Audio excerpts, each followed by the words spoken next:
Ana ol otur. Otur diyeyim.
Geçti dünya giderek, görmedim kandırdım, sanırım bin baltıman, baltıman ya baltıman.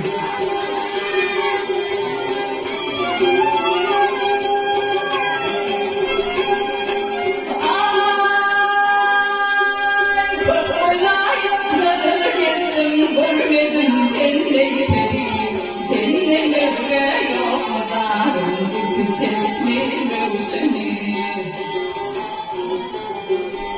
Diyelim vardım erzeni Dakını bantın beri Bir zaman sıkalım Şunda alın baldıkan Baldıkan yar baldıkan